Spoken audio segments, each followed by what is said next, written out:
Hi, welcome to ஜிசிஸ் delicious food. இன்றைக்கி வந்து டம்ப்ளிங் மிக்ஸை வச்சு சூப்பராக ஒரு டம்ப்ளிங் எப்படி செய்கிறதுன்னு பார்க்கலாம்.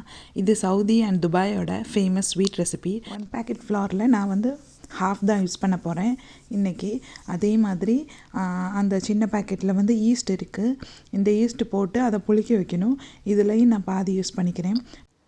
இப்போ நம்ம ஈஸ்ட்டை வந்து ஆக்டிவேட் பண்ணுறதுக்கு நம்ம கொஞ்சம் வார்மான வாட்டர் எடுத்துக்கணும்.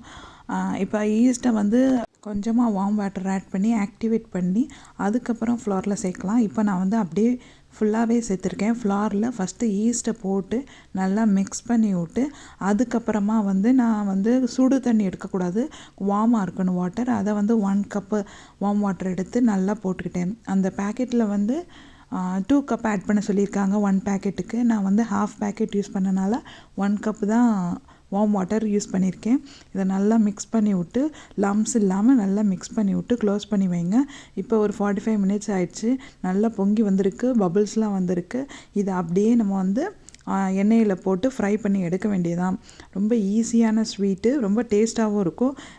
இப்போ சூடான ஆயிலில் நம்ம ரெடி பண்ணியிருக்க மாவை கொஞ்சம் கொஞ்சமாக ஸ்பூனில் எடுத்து இந்த மாதிரி போட்டுக்கலாம். இந்த ஷேப்பில் வேணாலும் போடலாம். நீங்கள் வந்து கொஞ்சமாக ஸ்பூனில் எடுத்து இன்னொரு ஸ்பூனை வச்சு தள்ளி கூட விடலாம். ஏன்னா வந்து இப்போ நான் வந்து ஒரு கையில் ஃபோன் வச்சுருக்கிறதுனால இப்போ ஒரு ஸ்பூன்லேயே போட்டுக்கிறேன். பாருங்கள், எந்த ஷேப்பில் போட்டாலும் அது நல்லா ஃப்ளஃபியாக இந்த மாதிரி ரவுண்ட் ஷேப்பில் வந்துடும். இப்போ வந்து அதை நல்லா கிறிஸ்பியாக பொரிச்சு எடுத்துக்கணும்.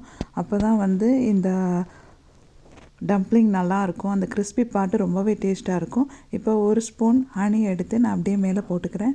இந்த ஃப்ளாரில் வந்து 1% கூட சுகர் இருக்காது. ஒன்லி நம்ம ஹனி போட்டு தான் சாப்பிட்ணும். ரொம்பவே டெலிஷியஸாக இருக்கும். நீங்களும் ட்ரை பண்ணுங்கள். இப்போ என் பையன் ட்ரை பண்ணுறான். இவருக்கு வந்து 2.5 இயர்ஸ் ஆகுது. எப்படி இருக்குது?